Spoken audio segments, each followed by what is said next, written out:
Hey everybody, welcome back into I35 Live. Appreciate you tuning in.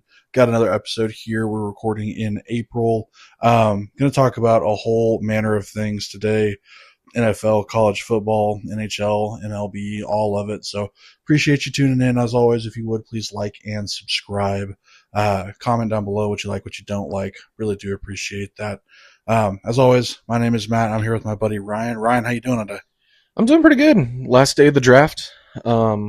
Get to sit and watch it, unlike Mike Rabel, who's sitting in counseling. Air He quote is. counseling. He is. No. I'm sure it's real counseling. I'm sure he may be with a like online certified counselor or something, but I'm sure it probably is real counseling. Oh well. It sounds like a man who didn't want to stick around and do his job on a Saturday when he was there doing it on a Thursday and a Friday. Yep. So, yep, I totally agree. Well, you said draft. What do you say we just start with the draft? yeah, enough time has passed since the first round. I'm sure anyone who's been online or watched ESPN or just gotten everyone's takes on who are the winners and losers, that's so played out. So, Matt, who are the winners and losers? First winner that comes to mind is just in general the NFC East. Yeah, they got a lot more athletic.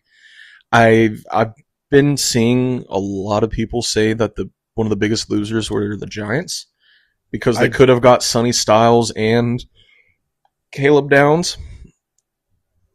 I'm on the other side of it again, maybe because I am very cynical when it comes to other teams in my division having more success than us. Arvil Reese is still a heck of a player. Oh, absolutely. And the fact that they got him at 5 is ridiculous. And Francis Mauigoa, again, I've seen some Giants fans, their excuse was, well, if Scadaboo keeps getting injured and Dart keeps getting injured, then why get an offensive lineman? It's like, well, to protect them and get first them to of all, not get hurt. Yeah, like you are severely lacking on the offensive line. And so I get their pick. I think a lot of it just comes from anger that we were the ones who got Caleb Downs immediately after. But in no way do I think they're the biggest losers. I think Washington's the biggest winner because they just got a generational linebacker. Absolutely. And Sonny Styles. Absolutely. And then you have the Eagles. Pittsburgh is pissed at us, by the way. But yes, they are. Us trading back to give the Eagles the 20th pick and get a couple of fourths, I think. Maybe fifths. A couple of fifths. And them getting Mekhi Lemon. And so now it's Devonta Smith and Mekhi Lemon for Jalen Hurts. Oh, by the way, you have Saquon Barkley in the backfield. Yeah. They took away someone who needed to be taken away in A.J. Brown, who will eventually get sent to the Patriots from all accounts. But they got another guy who is able to make space and just a guy who can catch. He can catch. Oh, and by the way, the Eagles just went and got Eli Stowers. Oh, yeah. Who's, the Mackey Award-winning tight end to go along with Dallas Goedert. Who's getting up there? He's getting up there in age, but still, that's a heck of a... It's a hell of a 1-2 combo. Mm-hmm. And I will also say Stowers gets to play behind, either in tandem with or behind and learn from Dallas Goedert, who has been a phenomenal tight end throughout his career. Yeah. I mean, let's not forget, the Eagles screwed us out of getting Dallas Goedert. That was our guy. Eagles traded up and got us. Yep. Got us, pulled a fast one on us. So it's nice that we were able to keep trading with the Eagles and make them better and screw over teams that I don't know why we want to keep screwing over. Like, it was very funny watching Mekhi Lemon basically being told by his agent, get off the phone. Oh, yeah. Hang up. Stop talking to the Steelers. Yeah. Yeah, no, for real. But then you look at, like, those are the other three teams. We still have our team, and we got Caleb freaking Downs. We did it. We got our guy. This is I said it on our draft episode, but this is who I hope to be Roy Williams 2.0. Which shout out to Caleb Downs. This is how I know he's going to be. When he showed up to the Star, and a fan welcomes him, and they say, "We hope you can be the next Ed Reed." And he said, "I'm just going to be myself." It's like, I like that. I like that. He's got a good head on his shoulders. And again, this is a guy who was the focal point of Nick Saban's last recruiting class, who immediately went in and won a national championship with Ohio State. This guy is a winner. Who was being talked about as a defensive player, as a Heisman hopeful, which rarely gets done because it's almost exclusively been, not always, but almost exclusively been an offensive award. And it's safety, no less. Like, we've seen corners. The only time defensive players ever get it are if they play a corner position, and to be a safety, to have that type of talk last year was really impressive. And again, we have him. And we're going to have finally someone who can set the tempo in our secondary. And that's in no way to turn your nose up at like Malachi Lawrence. No. Malachi Lawrence was a phenomenal pick in my opinion. Yes, that is another one. Again, we talk about Caleb Downs just because he was the focal point. Caleb Downs. You have to talk about him. He was the focal point for a lot of teams. And a lot of teams are really mad that we're the ones who got him. But no, Malachi Lawrence will definitely, I will say he'll probably get a lot of play time early on in our season, just because we need that. We don't have a lot of depth, and our draft showed that by drafting LT Overton, and we got D Winters, who's a linebacker, but still we might have to have him step up and rush, or put him in a position where he takes over for DeMarvion Overshone, and maybe have him rush. Yeah, because we gotta have a general back there who can kind of drop back into coverage and also like plug gaps in the hole. Yeah, and I think I understand who D Winters is, but I will say I am hopeful for this Cowboys defense because Matt Eberflus is not our defensive coordinator. Correct. I think we will have. It can't get worse than him. There's no way. No. At one point, it was week, I want to say 4. We had the number 1 offense and the 32 ranked defense. Yeah. Like, you can't get worse than dead last. Mm-mm. No, in this draft, we went and got 3 edge rushers. Malachi Lawrence, Jayshon Barham, who's a pass rusher from Michigan, and LT Overton, who is a pass rusher from Alabama, who will probably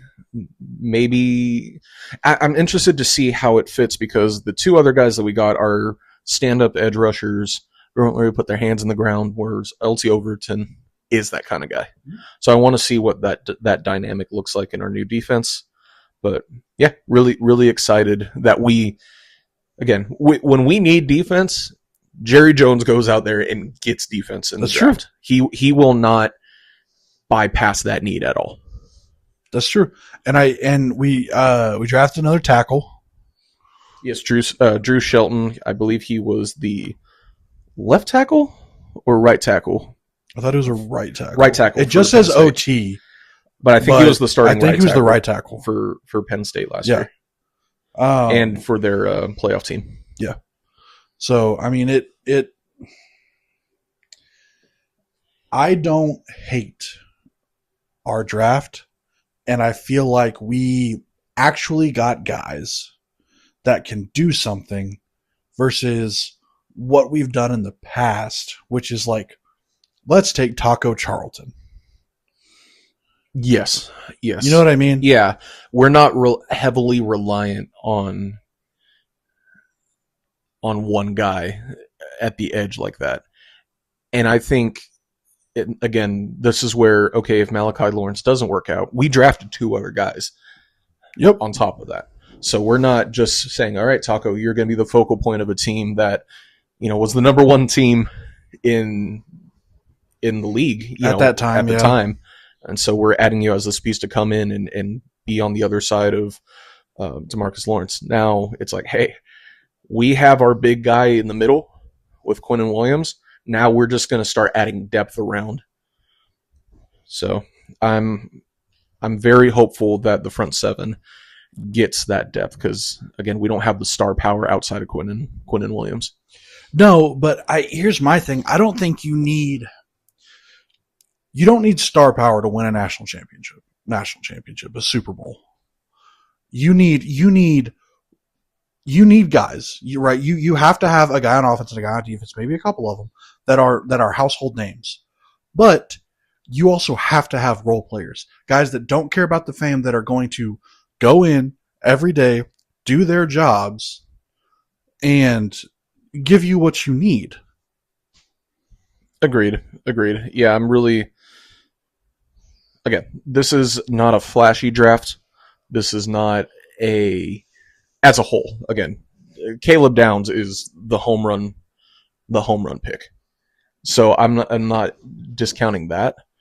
But for a team who doesn't have a lot of draft picks this year, I think we did the smart thing and just made sure that we created depth for positions that we were very, very bad at last year. I totally agree. And I think what we'll end up doing, hopefully, before the season starts, is we'll go out and we'll sign another receiver. Right? Because it doesn't, knock on wood, you know what, I'm not even going to say what I was going to say. I'm going to wait till the draft's over. Because I was going to say something about George Pickens. We're going to go get a third guy so that Dak has more targets, because as much as I love Ferguson, we've got to have a slot receiver. You can't keep putting CeeDee Lamb in the slot every play. You got to let the dude go make some plays on the outside too. Yeah. I think the offensive side, it's weird because usually we're not worried about the offensive side ever since we've had Dak. Yeah. I mean, we've the one thing that we're never really good at, even at times with Zeke Elliott, was a run game. Zeke and the offensive line had, I would say, 3 good years, but really ever since 2021, we would get little bits and pieces of Tony Pollard making magic. But that was it. There was no consistency. There was no consistent fear that we could run the ball. And I think we may have alleviated some of that fear, or added back in some of that fear last year. I thought Jameson Williams was really good for coming off the injury and being on his second team. I thought he did really well. Javonte Williams. What did I say? Jameson. Yeah, that's right. Yeah, I think last year was a step in the right direction. And again, getting Shelton, Drew Shelton, is us committing to adding depth. Because last year, again, we addressed the need. We got Tyler Booker, and we got very good. That left tackle position, and really just the tackle positions in general for our team, Terrence Steele is average at best. Left tackle's a turnstile. I don't have faith in Tyler Guyton. I don't. He is a walking holding penalty. I don't think he's strong enough. I just don't think he is a starting left tackle in the NFL, especially in our division.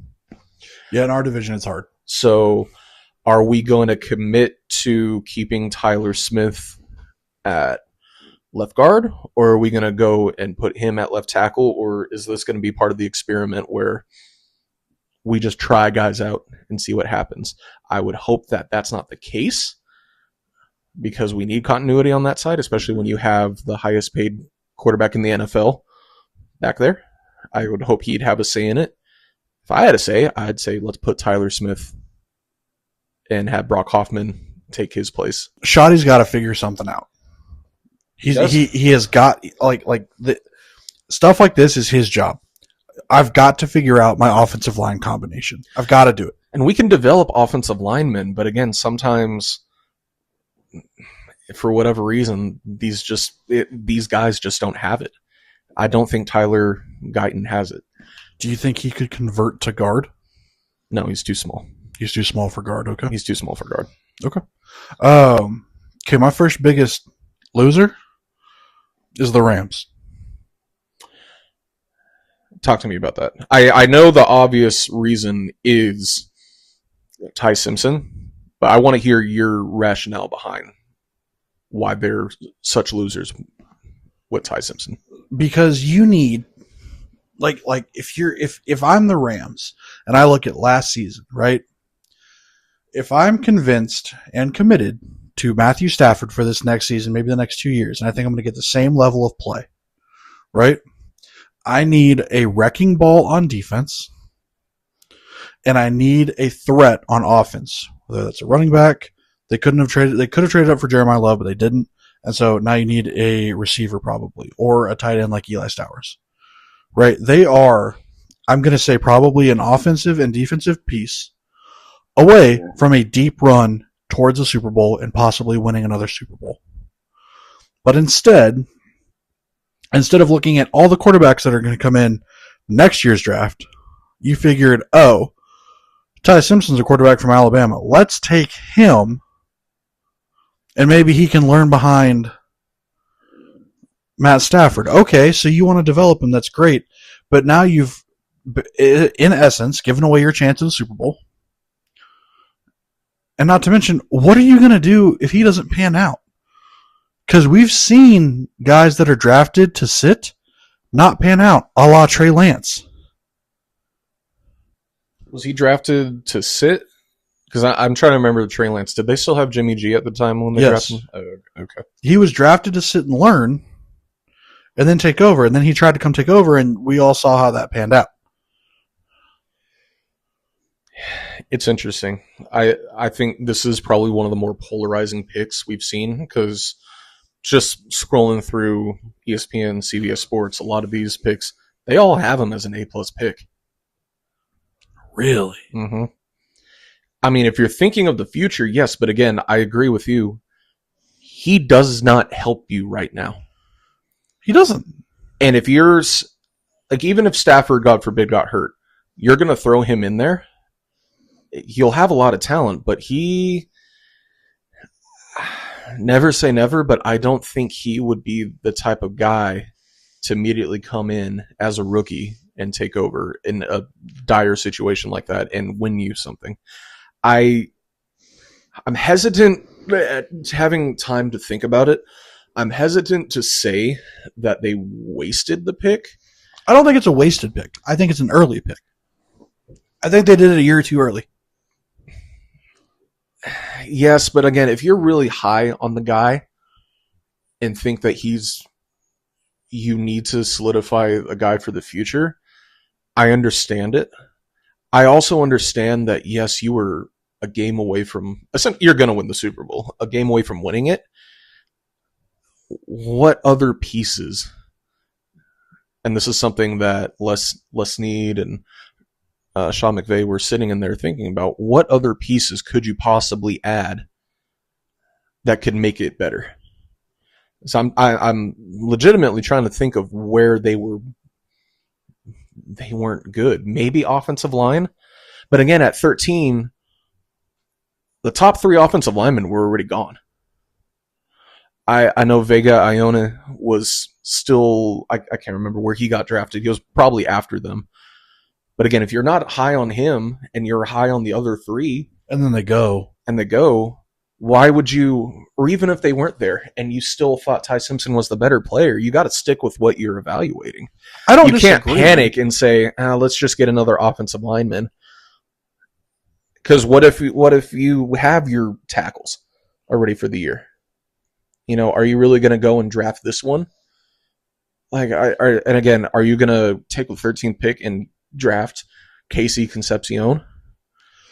No, but I think you could take the 13th pick and draft a run-stopping linebacker, or at 13. But who was still there at 13 that was a run-stopping linebacker? Because their front seven is phenomenal. They have one of the best front sevens in the league. Right, they just got beat by the better front seven. Exactly. But was it? I'd have to go back and watch and see what that was. I'm gonna try to be positive about this one and say it was a good pick. Do you think Dylan Thieneman would have? I don't know if his first name is Dylan. Do you think Thieneman would have been a better pick? Maybe, but again, at 13. Okay. I mean, I also want to know, were they hell bent on maybe going to trade back? But again, if you have your guy right there, and maybe they're hearing something that another team wanted Ty Simpson, because draft experts literally the day of were saying Ty Simpson will go today. People want Ty Simpson. So we're not going to see Ty Simpson for at least another year at the most, barring something crazy doesn't happen. Yeah, I'll lean towards this being a good pick. Okay, so then if you I hear you, right, and I value that take. Who is then your loser of the draft? Miami. Walk me through that. You trade with us to let Caleb Downs go off the board, and you take Caden Proctor, who he is a good player. He is a good player. He was the left tackle of a team that couldn't run the ball. The Alabama Crimson Tide that couldn't run the ball. I'm sorry. I just don't get it. You had Vega Ione still on the board. Again, this is not a Rams situation where they don't need a left tackle. You need a left tackle. You need a whole new offensive line. You need a whole new offensive line. Y'all were dog shit last year.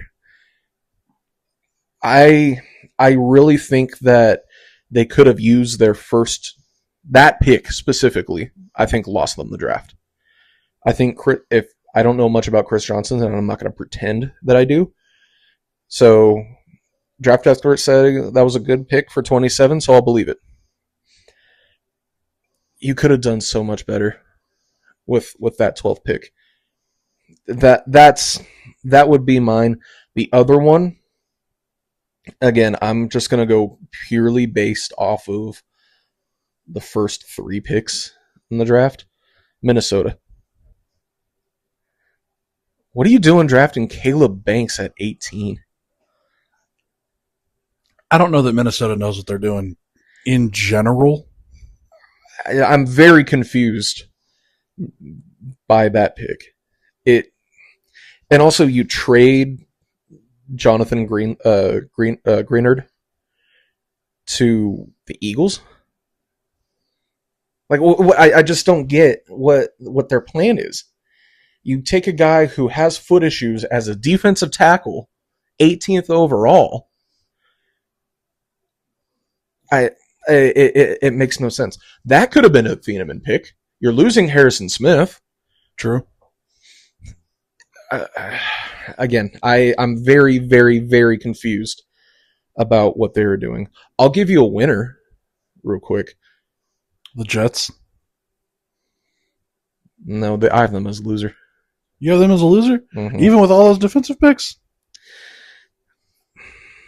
I need to sit and think about that, because the more I think about the David Bailey pick, again, the best defensive end in the draft, the best edge,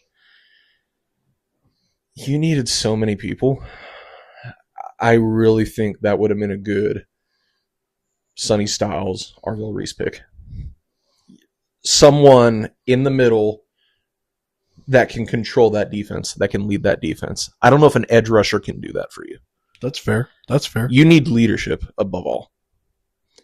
I would even go so far to say Caleb Downs would have been a great pick there. Or Mansour Delane. The fact that Caleb Downs didn't go in the top 5 surprises me, but it's bananas. Kenyon Sadiq, I'm very high on him as a player.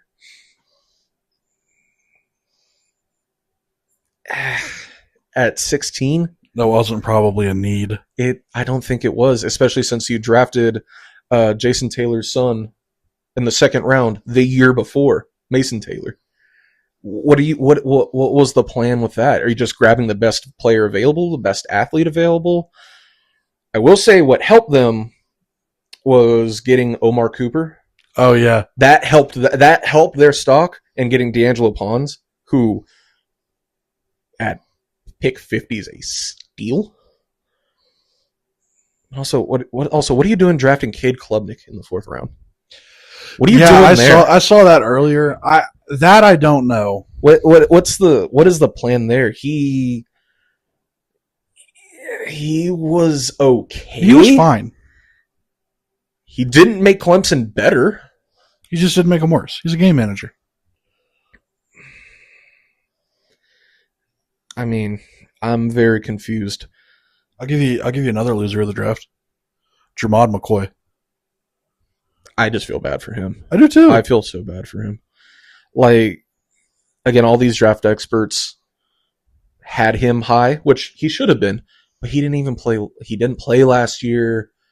He has to get a bone plug replaced in his leg, which is going to cost him another year. Yep.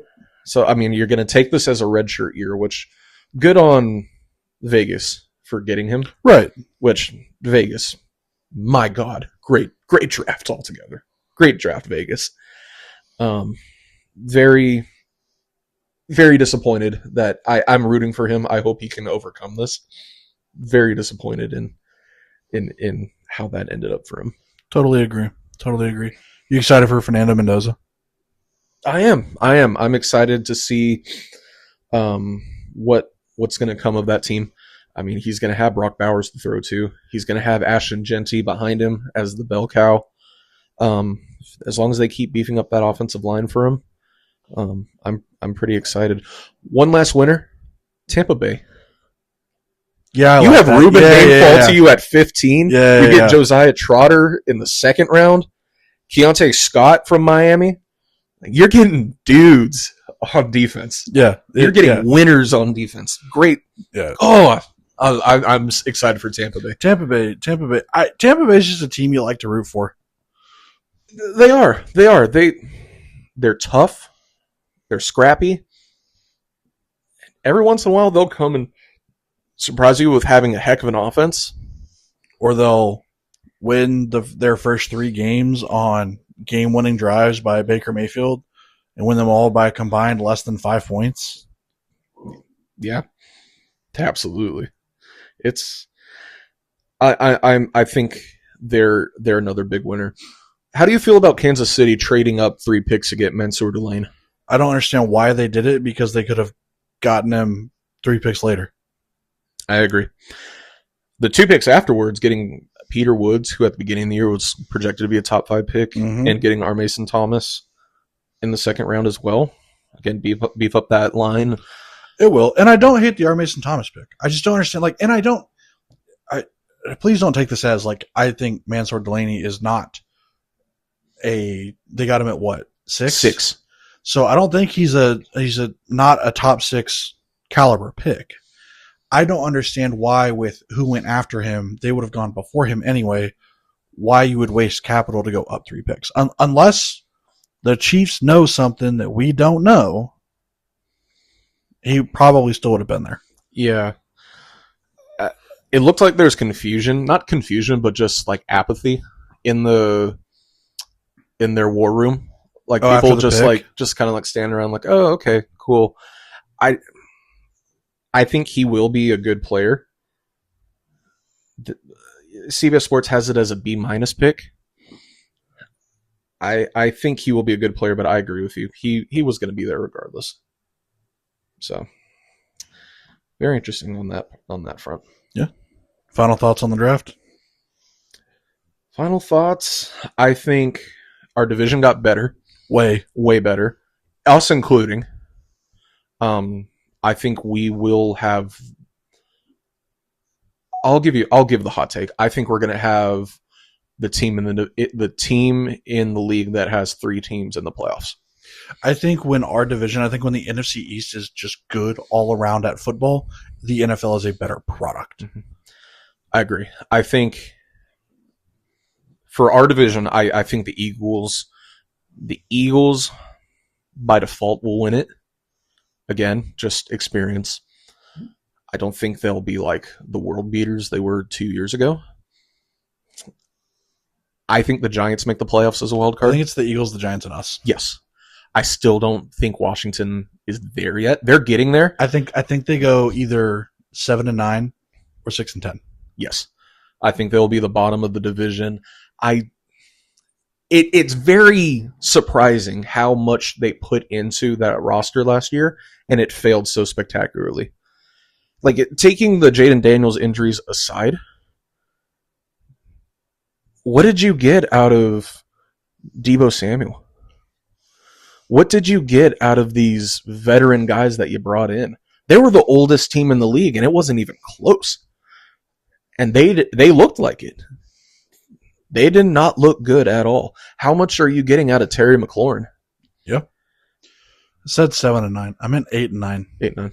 Or 9-8, 8-9. Yeah. Yeah. Yeah, that works. So, somewhere around there. I keep forgetting it's 17 games and not 16 games.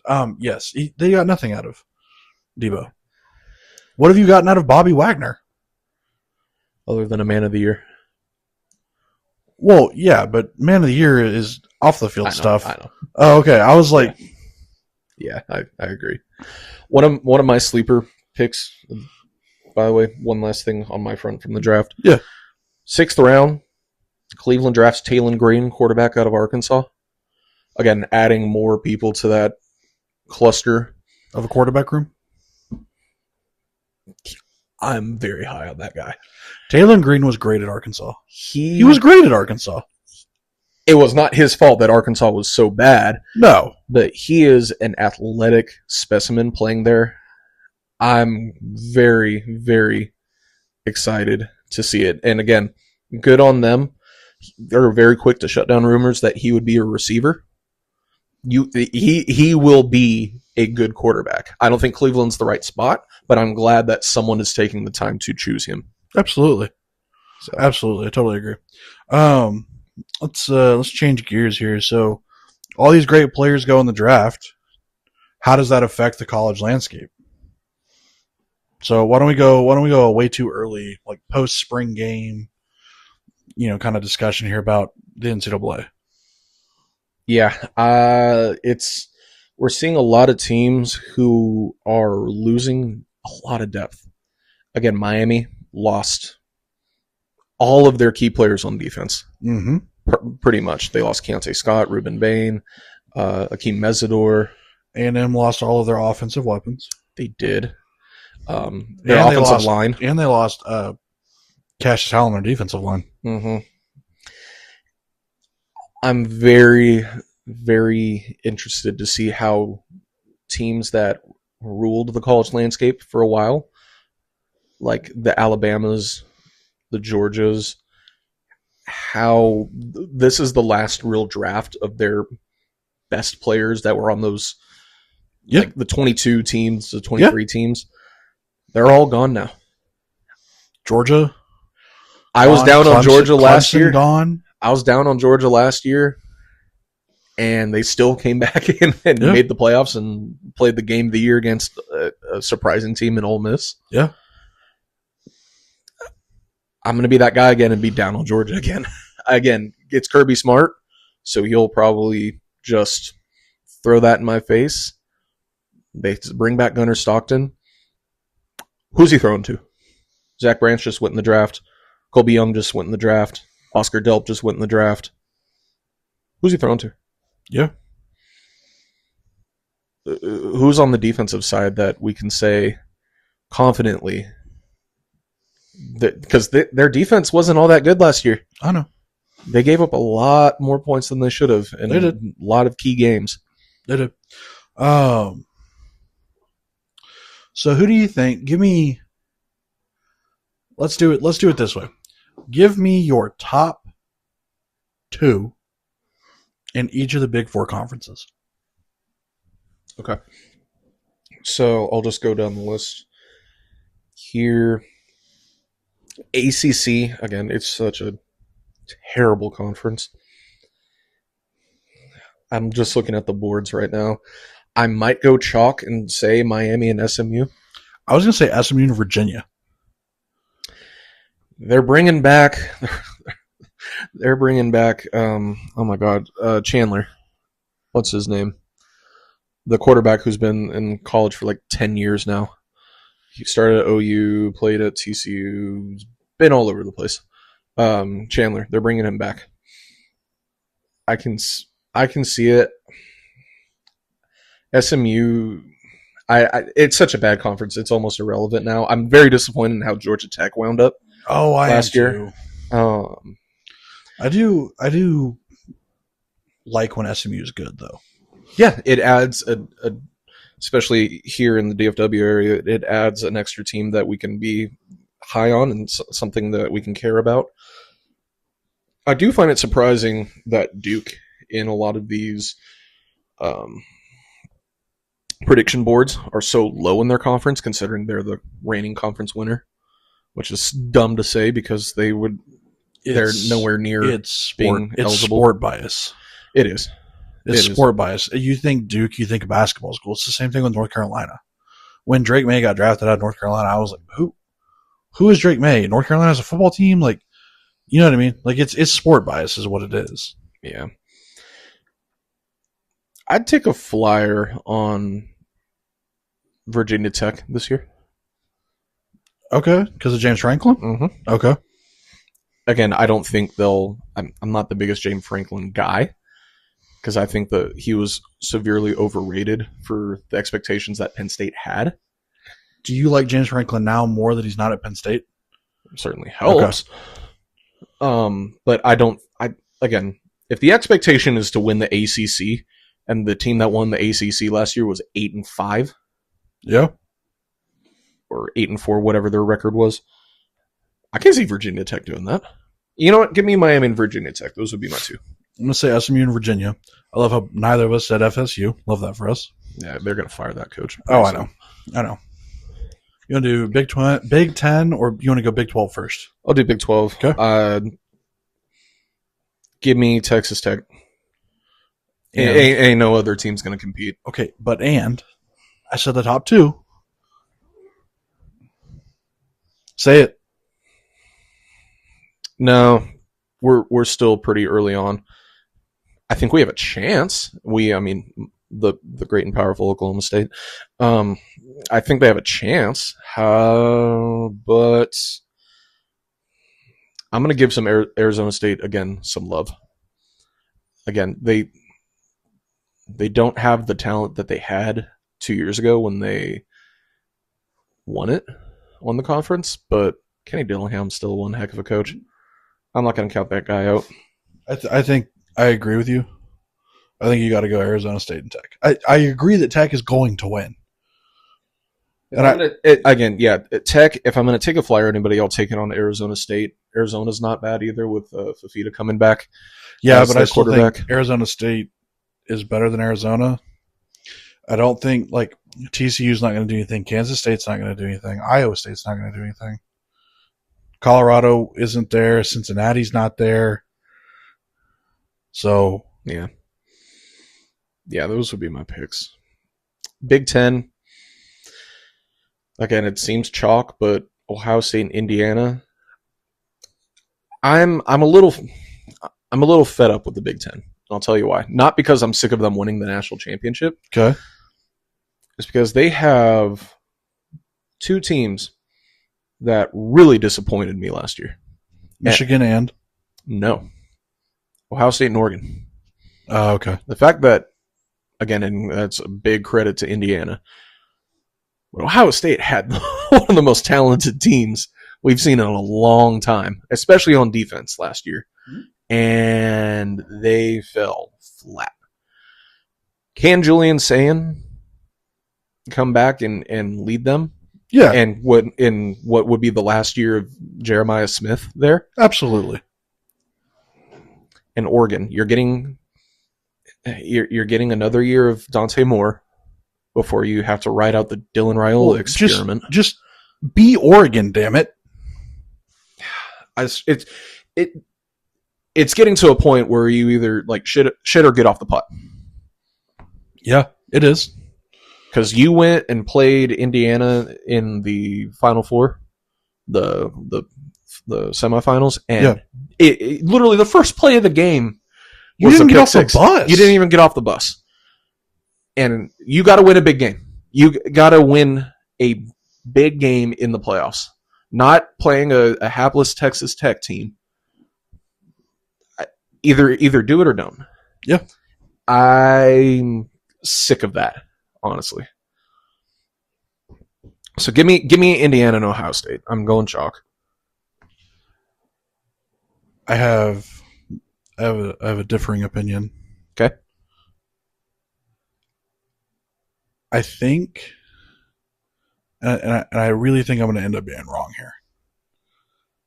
I want to say Ohio State and Michigan.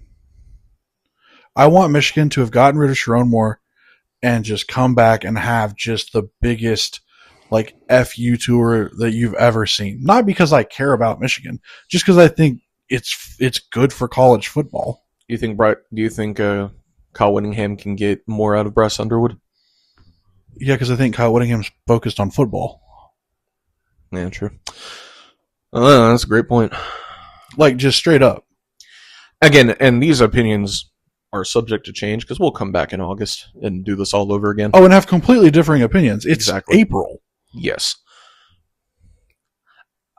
Something about seeing that UFC sitting there. I knew you were going to say that. I wanted to say it.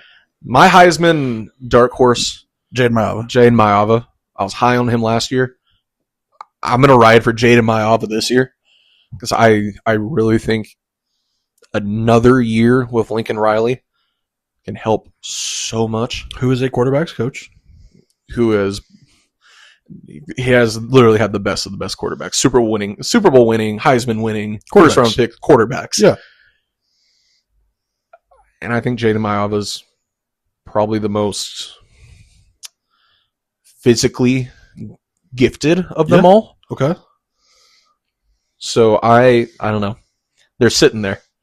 Okay. It's like a little faint light. Oh, yeah. There's a little siren's whisper saying, pick us, pick us. Oh, yeah.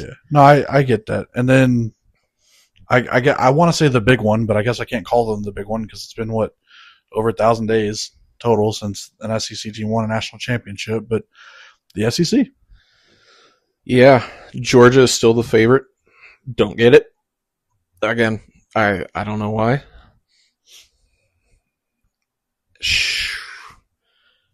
I am going to go. This is going to bite me in the ass. And these will probably still be my picks in August. But Texas and LSU. This is the most talented Texas team that they're going to have for a while. Yeah. And LSU recruited very well. Put a lot of money into this roster.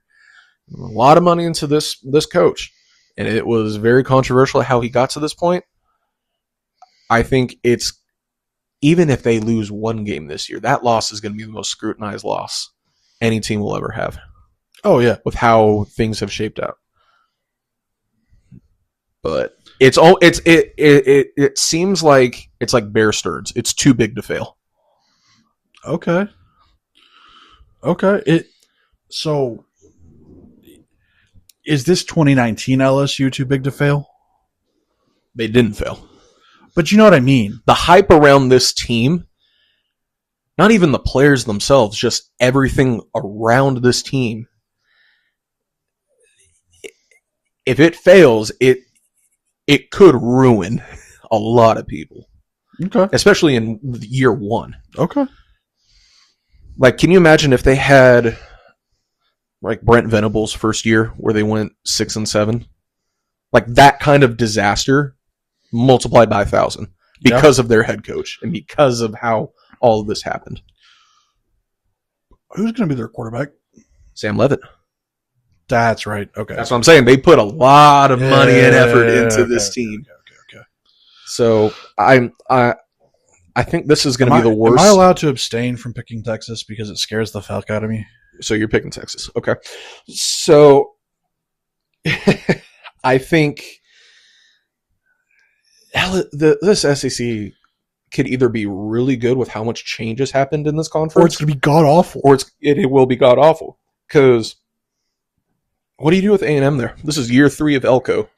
Haven't made the playoffs, or they did make the playoffs. Excuse me. Yeah, they did make the playoffs, but Texas still has more touchdowns in the playoffs in 2025 than what A&M did. Here's my thing: get off A&M. And I say that objectively, not as a Texas fan. I do they too.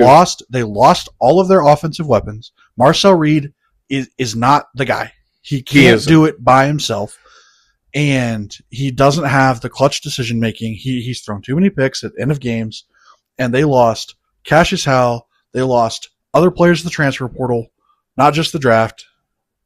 Like I'm telling you, like it sucks, but get off A&M. There are about, I'm going to say 1, 2, 3, 4, 5, 6, 7, 8, 9 teams in this conference that are just sitting there. At any of them could be top 3. Any of them can be right down the bottom with like Arkansas and Mississippi State and Kentucky. Let me see if I can get them. Oklahoma. Yes. Mississippi. Yes. Georgia and Bama. No. No. Bama, yes. Georgia, no. Auburn. Yes. Okay. Missouri. Yes. Vandy. Not Vandy. Tennessee. Yes. What am I missing? Florida. Florida. A lot of those teams, for example, Ole Miss, this is the first full year of Pete Golding. And they still training at Chambliss. Mm-hmm. It's interesting because you have two teams like Florida and Auburn that got rid of horrible situations and got new coaches. And then you have two teams like Mizzou and South Carolina where their coaches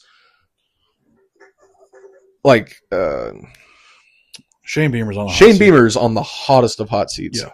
And I don't know if Eli Drinkwitz is or not, but not he yet. really should be. He should be, but not yet. You got a guy like Brent Venables, who I don't think he's on the hot seat this year, but had he had a bad season last year, he would be on the hottest of hot seats this year. What do you do with those teams? Mm-hmm.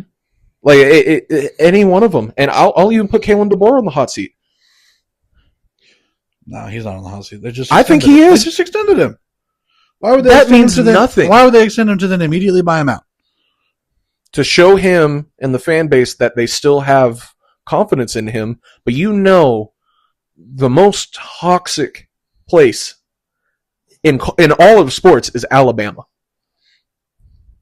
Yes, 1,000%. No, they wanted him gone after the first season. Look how the season ended last year. Yeah, you beat OU, whoop-de-freaking-do. You couldn't run the ball, and you let Indiana in the Rose Bowl punk you like that? Yeah. They looked soft. They looked soft, weak. All of those synonyms. all the above. All the above. They looked like they didn't care. You took Ryan Williams. Remember the first week they lost to Florida State? Yeah. They got punked by Florida State. They didn't look all that good against Auburn. They lost to OU. It's very. If they have another, I'm going to say even 3 or 4 loss season this year, He's gone. Either he's gone or the next year he's going to be on the shortest leash anyone has ever seen. Yeah. This is like a Billy Napier where he yes. gets fired halfway through the season. Yes.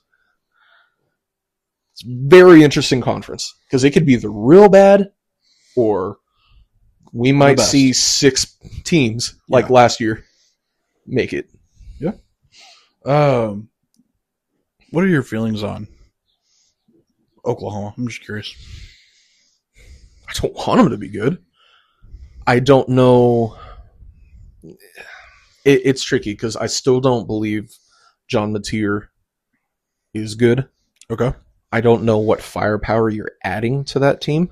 Okay. I don't know how their offensive line is any better. Okay. Their defense is still going to be good. Yeah. That's a given. I think 8-4. Okay. It's a different schedule, so they're not playing the same teams this year, pretty much. So, I think they will be in the playoff running until early November. Okay. That's my thought on them. Okay. Well, we switch just sports in general. Get a little playoff hockey in here. Yeah. How you feeling? Well, beating Minnesota in double overtime sure helped. Wasn't that nice? It was nice to see us not fall on our face in a high pressure situation. I totally agree. I totally agree. I thought it was fantastic. Um, Game 4 tonight. Yes. Well, game 4 in 30 minutes. Here's what I'll say about the Stars. It's very nice to see that our two top scorers are acting like two top scorers. Oh, I know. It's good to see because last year it was. I mean, we had Rantanen show up in big moments. That was great, and Yep. and Johnston show up in big moments. Yep. The whole playoffs were like, where the hell is Jason Robertson? Yep. We don't have to worry about this year because Jason Robertson's He's there. he's taken full control, and him being on the same line as Hiskinen and Rantanen and Duchesne has helped him so much. That is the scariest line that I can remember the Stars having. Oh, and that's their power play line. Well, in the power play, you just put Wyatt Johnston with them as well, Exactly. But that's what I'm saying is like, or Jason Robertson with them. Excuse me. Yeah. But you have the two of them together. I think they're playing incredibly well. I think they're being coached well. I think they're playing incredibly well. There's not a lot of panic involved. The other even ones, when we go down, Mhm. it's just like, okay, hey, we got this. There's not a fear in the defense that like, oh my gosh, we have to go and keep making plays or else Otter's in big trouble.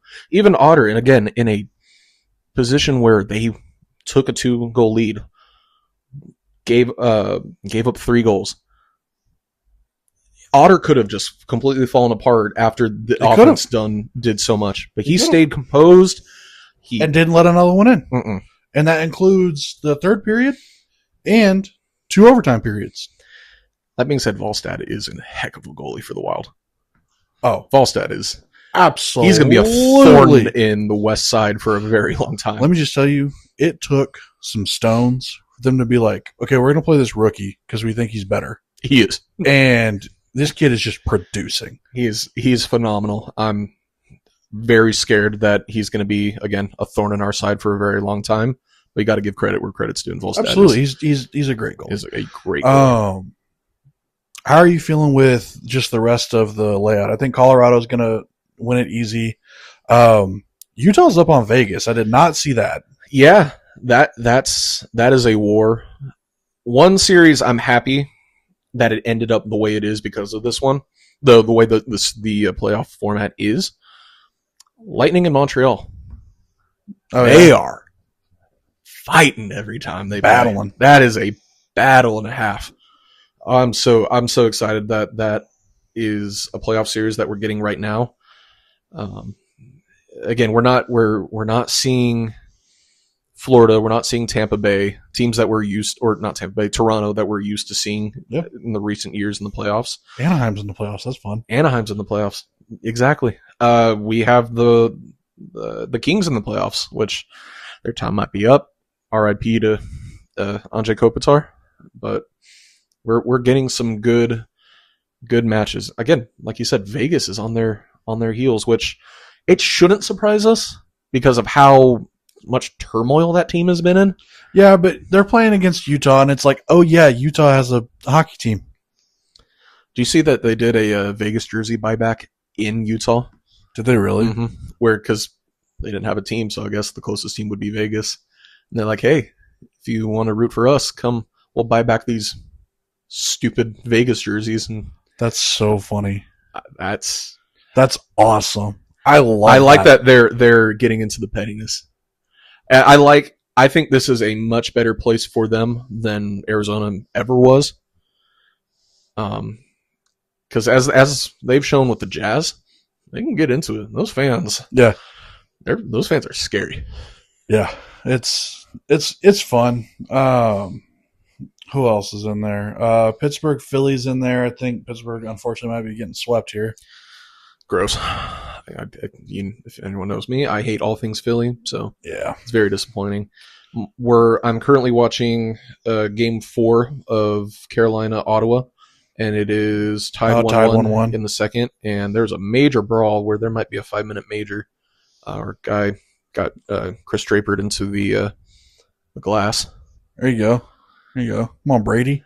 Yeah, I do love me the Kachuk brothers. Controversial opinion, but I do love me the Kachuk brothers. And then you got Buffalo. I'm so happy Buffalo's back. Yep. My guy from day one, Tage Thompson, helped us win a gold medal. He's helping Buffalo. I think if it's Dallas Buffalo in the Stanley Cup final, that'd be sick. It would be sick, but at the same time, I don't want that because I don't want Buffalo to get that kind of revenge on us. Right. If Buffalo went and won one and they played like Edmonton or Colorado, I'd be like, that's fantastic. I don't want that chapter to close. Yeah. I don't want that type of closure Yeah. from another team, especially when we won it, how we won it, which, Yeah. again, they've still been crying for 27 years now. Good math. I know how to think for a second, which is I'm surprised it doesn't smell in here and there's not steam coming out of my ears. Well, it's we gotta wrap up here because the Stars playoff game's fixing to start. Really quick, Rangers, most hot and cold team in baseball. But instead of talking about baseball play, what's your favorite new City Connect that came out? Ooh, great question. I gotta actually go through and look at all those. I'm very happy that ours turned out the way it did. Isn't it so good? Oh, it's so nice. If you're gonna get rid of the Peagle, it's a great one to choose. This is amazing. It's a great one to choose. I like that the MLB has done the Rangers right because the NBA did the Dallas Mavericks dirty with those City Connects for years and years and years. So I'm glad. I'm very glad that red, that beautiful red, the Tejas, the tee, just that red tee hat. I could just wear a hoodie with that color, just that color alone. So yes, I'm very, very pleased with how it looks. It looked good in a horrible loss to the A's. I'll tell you that. But it did. It looked great in a terrible loss where Evo gave up 3 home runs in the first. Absolutely ridiculous. Absolutely ridiculous. So, well, I think it's about time we get out of here. Ryan, final thoughts for the people. Be high on Ty Simpson. Okay. Be high on Ty Simpson. Be high on the future of the Rams, of the NFL. Of the NFL. Okay. I'm trying to force myself to come around to it. I don't want to be negative on him because he was a guy I was very hopeful for the Heisman. Didn't necessarily work out. I think he can do it in the NFL. Okay. Well, there you have it, folks. Again, thank you as always for tuning in. Please like, subscribe, comment down below what you like, what you don't like, what you want to see us talk about, what you don't care when we talk about. We appreciate the feedback. Thank you guys very much for listening. As always, I'm Matt. I'm Ryan. And you guys have a great rest of your day. Hail Jeff.